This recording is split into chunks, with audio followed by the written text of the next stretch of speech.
Hello friend, আজ আমি কিছু লিভ অ্যাক্টিভিটি করে দেখাবো। ছোট বড় পাতা তোমরা কিছু নিতে পারবে,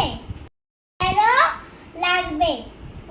আমি এখানে একটা বড় সাইজের পাতা নিয়েছি, তোমরা ছোট বড় সাইজের একটা পাতা নিতে পারবে।